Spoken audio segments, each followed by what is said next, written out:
텍스트 너머의 세상 제국의 그림자와 도마의 비밀. 안녕하세요.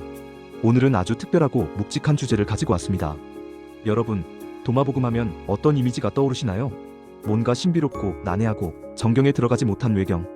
보통 이 정도 아닐까 싶은데요. 오늘 소개해드릴 강연은 감리교신학대학교 김동성 박사님의 제국의 그림자 아래에서 도마복음 저항담론으로서의 가능성 탐색입니다. 제목부터 심상치 않죠? 박사님은 지금까지 학계가 주목했던 언제 쓰였냐, 어디서 쓰였냐 하는 문헌학적 논쟁을 잠시 접어두고 아주 도발적인 질문을 던집니다.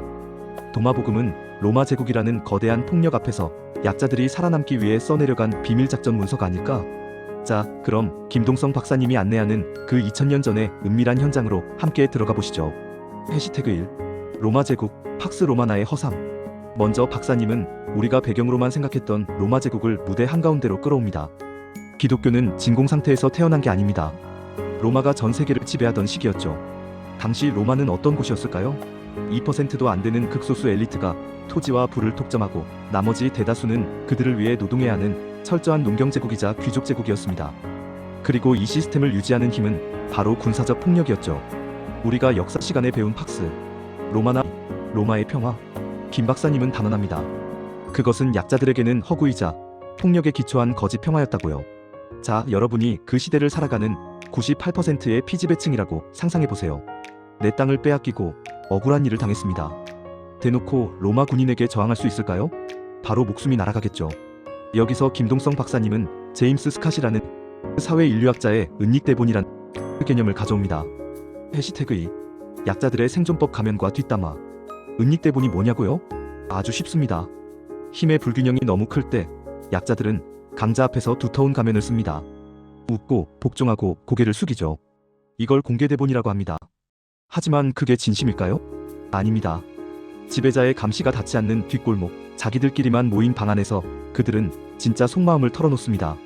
박사님이 든 예시가 참 재밌는데요. 고대 사회에서 왕이 행차할 때 백성들은 엎드려 절을 하죠.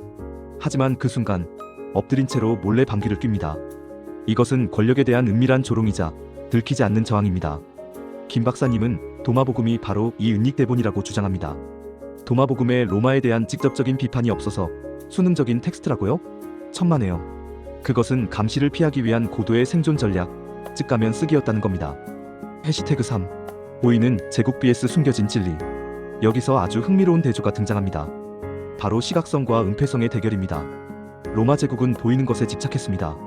곳곳에 황제의 동상을 세우고 황제의 얼굴이 새겨진 동전을 유통하고 웅장한 신전을 지었죠.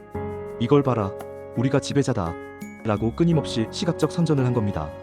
반면 도마복음은 어떻습니까? 시작부터 이렇게 말합니다. 이것은 은밀한 말씀이다. 그 뜻을 해석하는 자는 죽음을 맛보지 않으리라. 철저히 비밀, 숨김, 난해함을 무기로 삼습니다. 김 박사님은 이것이 단순한 신비주의가 아니라 제국의 감시망을 피하기 위한 보호막이나 대피소였다고 분석합니다. 제국이 파악할 수 없고 통제할 수 없는 은밀한 영역으로 사람들을 데리고 가서 거기서 제국과는 전혀 다른 가치를 가르치는 것이죠. 해시태그 4. 텍스트 속의 전복 가난과 부. 그렇다면 그 은밀한 방에서 도마 공동체는 무슨 이야기를 나눴을까요? 박사님은 구체적인 어록을 통해 그들의 전복적 상상력을 보여줍니다. 예를 들어 어록 54번. 가난한 자는 복이 있다. 하늘나라가 너희 것이다. 로마 사회에서 가난은 수치이자 저주였습니다. 하지만 도마복음은 그 가치를 완전히 뒤집어 버립니다. 아니야, 로마가 틀렸어. 가난한 우리가 진짜 주인이야 라고요. 더 강력한 건 어록 64번입니다. 어떤 사람이 만찬을 열었는데 초대받은 사람들이 다 거절합니다. 이유가 뭐냐? 상인들과 돈 계산해야 해서, 집을 사서, 마을을 사서, 소장료 받으러 가야 해서. 다 로마 제국을 굴러가게 하는 경제활동들이죠. 이에 대해 예수는 선언합니다. 상인들과 매매하는 자들은 내 아버지의 자리에 못 들어온다. 이것은 단순한 종교적 가르침이 아닙니다. 로마의 경제 시스템과 성공 방식을 악으로 규정하고 거부하는 강력한 사회정치적 선언인 겁니다. 해시태그 5. 맺은말 및 평가. 김동성 박사님은 결론적으로 이렇게 말합니다.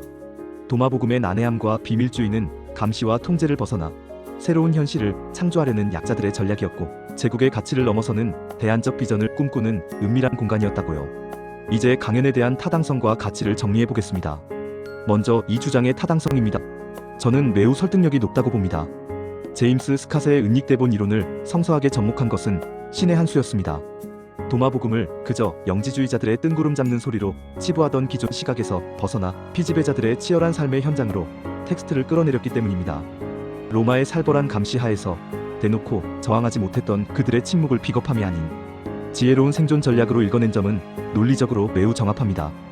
다음으로 이 연구의 가치입니다. 첫째, 도마복음 연구의 지평을 넓혔습니다.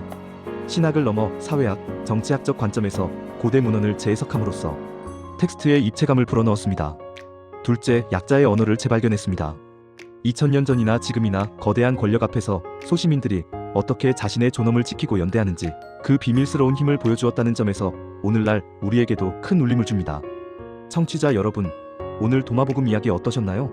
그 난해한 암호문들이 이제는 로마 제국의 칼날을 피해 속삭이던 간절한 자유의 노래처럼 들리지 않으시나요? 지금까지 김동성 박사의 논문 제국의 그림자 아래에서를 소개해드렸습니다. 저는 다음 시간에 더 깊이 있는 이야기로 찾아오겠습니다. 감사합니다.